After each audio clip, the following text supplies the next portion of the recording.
Auto transformer અને welding ટ્રાન્સફોર્મરની વચ્ચે.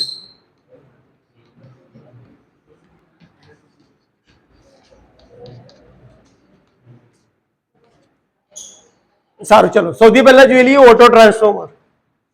ઓટો ટ્રાન્સફોર્મરમાં વાઇન્ડિંગની સંખ્યા કેટલી હોય? એક જ. નોર્મલ ટ્રાન્સફોર્મરમાં વાઇન્ડિંગ કેટલી છે? બે. આપણે કહીએ કે પ્રાઇમરી વાઇન્ડિંગ અને સેકન્ડરી વાઇન્ડિંગ.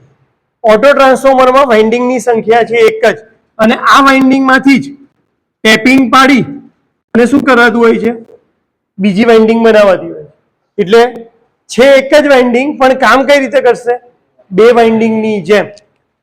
એટલે આ થશે તમારી પ્રાઇમરી સાઈડ અને આ કઈ થશે તમારી સેકન્ડરી સાઈડ.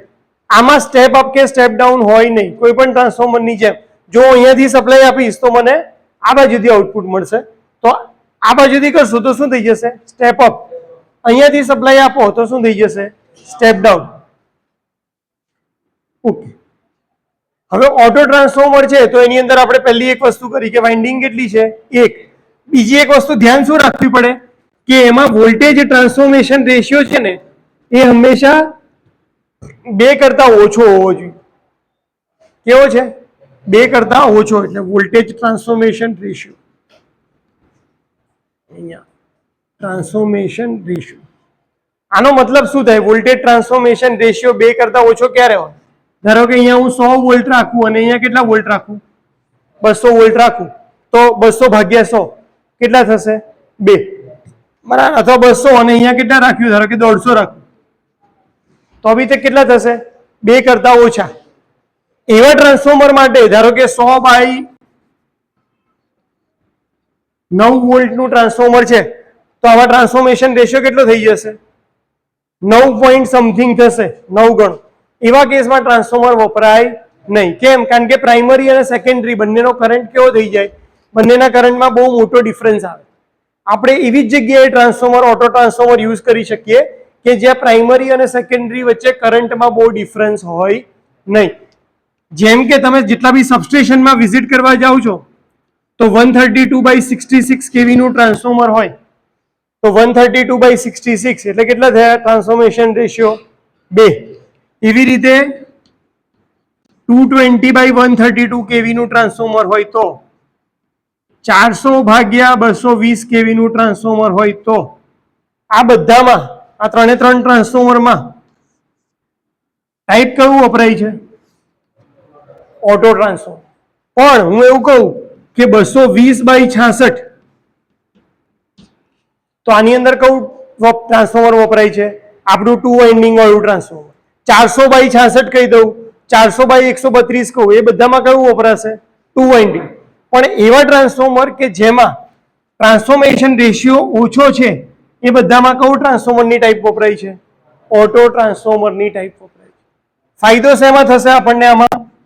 એક તો આપણું કોપર મટીરિયલ કેવું વપરાશે? ઓછું વપરાશે, કારણ કે પેલામાં વાઇન્ડિંગ કેટલી છે? 2. આમાં વાઇન્ડિંગ કેટલી થઈ જશે? એક જ. રેગ્યુલેશન, વોલ્ટેજ રેગ્યુલેશન તમને કેવું મળશે? બહુ જ સારું મળશે. એટલે કે વોલ્ટેજ ડ્રોપ જે પ્રાઇમરી અને સેકન્ડરી બંનેમાં થતા હતા એની જગ્યાએ હવે કેટલી વાઇન્ડિંગમાં થવાના છે? એક જ. એટલા માટે વોલ્ટેજ રેગ્યુલેશન કેવું મળશે તમને ઓટો ટ્રાન્સફોર્મરનું? સારું. કોપર કેવું વપરાશે? ઓછું. જો કોપર ઓછું હશે તો કયા લોસ ઓછા થશે? કોપર લોસ કેવા થશે? ઓછા. જો લોસ ઓછા થાય તો ટ્રાન્સફોર્મરની એફિશિયન્સી કેવી થશે? વધારે. કારણ કે ટ્રાન્સફોર્મરની એફિશિયન્સી આપણે કઈ રીતે વધારી શકીએ? તો કે લોસ ઓછા કરીને. ઓટો ટ્રાન્સફોર્મરમાં એ લોસ કેવા થવાના છે? ઓછા. એટલા માટે એની એફિશિયન્સી કેવી રહેશે? સારી. તો આપણને એવું થવું જોઈએ ને કે સર તો એવું ટ્રાય કરો ને કે બધા ટ્રાન્સફોર્મર આપણે 2 વાઇન્ડિંગની જગ્યાએ કયું કરીએ? 1 વાઇન્ડિંગ વાળા જ કરો. પણ તકલીફ ક્યાં થવાની છે તમને કહું. ધારો કે આ એક ટ્રાન્સફોર્મર મેં લીધું જેમાં પ્રાઇમરી સાઈડમાં આપ્યા છે 200 વોલ્ટ. સેકન્ડરી સાઈડ કેટલા જોઈએ છે મને? કેટલા વોલ્ટ જોઈએ છે? ખાલી 5 વોલ્ટ જોઈએ છે.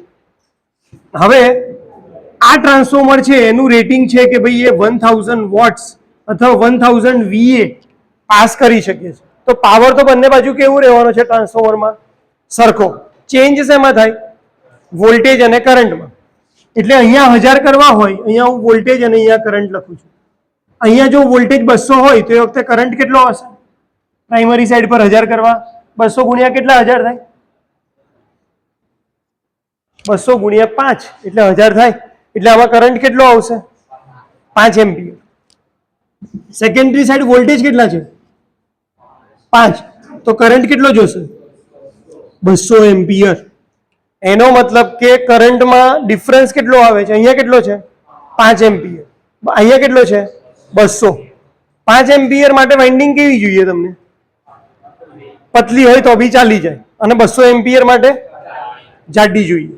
તમે 2 વાઇન્ડિંગ ટ્રાન્સફોર્મર કરો છો એમાં ફાયદો શું થશે કે 5 એમ્પિયર માટે જે વાઇન્ડિંગ હશે એ કેવી રાખવાની છે? પતલી. એટલે એમાં કોપર કેવું જોશે? ઓછું. જાડી ખાલી શેમાં રાખશું આપણે? જ્યાં 200 એમ્પિયર જોઈએ છે એ બાજુ. જો આને બી તમે ઓટો ટ્રાન્સફોર્મરમાં કનેક્ટ કરી દો તો શું થાય કે આખી વાઇન્ડિંગ તમારે કેટલા માટે ડિઝાઇન કરવી પડે? 200 એમ્પિયર માટે ડિઝાઇન કરવી પડે, અને કેવું પડે? મોંઘું પડે. એટલા માટે આપણે પહેલા જ કીધું કે ભાઈ ઓટો ટ્રાન્સફોર્મર ક્યાં યુઝ કરશું કે જ્યાં વોલ્ટેજ રેશિયો કેટલો હશે? 2 કરતા ઓછો. વોલ્ટેજ રેશિયો 2 કરતા ઓછો એટલે કરંટ બી કેટલો હશે? 2 કરતા ઓછો. તો તમારી વાઇન્ડિંગ મેનેજ કરી લેશે બંને સાઈડનો કરંટ એક જ કોર ઉપર. અને એટલા માટે ઓટો ટ્રાન્સફોર્મર આપણે ક્યાં યુઝ કરીએ છીએ? આનો યુઝ ક્યાં થાય? તો કે સબસ્ટેશન, પાવર સિસ્ટમ, આ ટાઈપના જે ઓટો ટ્રાન્સફોર્મર છે એનો યુઝ ત્યાં થશે. ખ્યાલ આવે છે? ઓટો ટ્રાન્સફોર્મરની વાઇન્ડિંગ કેટલી હોય? એક જ હોય. ક્યાં યુઝ થાય? સબસ્ટેશન, પાવર સિસ્ટમ, જ્યાં ટ્રાન્સફોર્મેશન રેશિયો કેટલો છે? 2 કરતા ઓછો. કોપર કેવું યુઝ થશે? ઓછું. એનું રેગ્યુલેશન કેવું હશે? વધારે. કોપર લોસ કેવો થશે? ઓછો. એટલે એફિશિયન્સી કેવી આવશે? વધારે. હવે એનું કમ્પેરિઝન આપણે કોની જોડે કરી રહ્યા છે? વેલ્ડિંગ ટ્રાન્સફોર્મર જોડે. સૌથી પહેલા તો વેલ્ડિંગ કરવી હોય તો શેની જરૂર પડે આપણને? આર્કની જરૂર પડે. આર્ક. હવે આર્ક પ્રોડ્યુસ ક્યારે થાય? જ્યારે શું વધારે હોય? વોલ્ટેજ કે કરંટ? આર્ક હંમેશા કોને લીધે થાય છે? કરંટને લીધે થાય. એટલે જો મારે વેલ્ડિંગ કરવું હોય તો મારે ત્યાં કરંટ કેવો લાવવો પડે? વધારે. કરંટ વધારે લાવવો હોય તો વોલ્ટેજ મારે કેવો લાવવો પડે? ઓછો. વોલ્ટેજ ઓછો તો કરંટ કેવો થાય છે? અહીંયા આપણે જોયું ને, વોલ્ટેજ ઘટી ગયો તો કરંટ કેવો થઈ ગયો? વધી ગયો. અને એટલા માટે વેલ્ડિંગ ટ્રાન્સફોર્મર હંમેશા કયું હશે? Step down. સ્ટેપ અને સ્ટેપ અપ કોના પરથી નામ પડ્યા છે? વોલ્ટેજ વધે છે કે વોલ્ટેજ ઘટે છે એના ઉપરથી. એટલા માટે અહીંયા મેં શું લીધું? Step down. કેમ સ્ટેપ ડાઉન લીધું? કારણ કે મારે શું વધારવું છે? કરંટ વધારવો છે. જો કરંટ વધારવો હોય તો વોલ્ટેજ મારે શું કરવું પડે? ઘટાડવો પડે. વોલ્ટેજ ઘટાડશો તો કરંટ વધશે. અને એટલા માટે વેલ્ડિંગ ટ્રાન્સફોર્મરમાં હંમેશા કયું વપરાશે? સ્ટેપ ડાઉન ટ્રાન્સફોર્મર વપરાશે. ઓટો ટ્રાન્સફોર્મરમાં એવું છે નહીં. એમાં સ્ટેપ અપ તરીકે બી વાપરી શકો અને સ્ટેપ ડાઉન તરીકે પણ વાપરી શકો. જ્યારે વેલ્ડિંગ ટ્રાન્સફોર્મરમાં કમ્પલસરી મારે કઈ રીતે વાપરવું પડશે? Step down. બીજું, આની વાઇન્ડિંગ કેટલી હશે? આમાં ઓટો ટ્રાન્સફોર્મર જેવું થવાનું નથી. વાઇન્ડિંગની સંખ્યા કેટલી હશે? 2. 2 હશે. અને કરંટ કેવો છે? વધારે. કરંટ વધારે છે એટલે ડ્રોપ બી કેવો થવાનો છે? વધારે. ડ્રોપ વધારે થશે તો રેગ્યુલેશન કેવું મળશે? ઓછું. લોસ કેવા થશે? વધારે. તો એફિશિયન્સી કેવી આવશે? આ 5 પોઈન્ટ તમારે એની સાથે કમ્પેર કરવાના છે વેલ્ડિંગ ટ્રાન્સફોર્મરની જોડે. એટલે બંનેની શું કરવાનું છે? ફિગર ડ્રો કરવાની અને બાકીના જે પોઈન્ટ્સ છે તમારે લખી લેવાના. ડિફરન્સ ખ્યાલ આવી ગયો? લખી નાખો.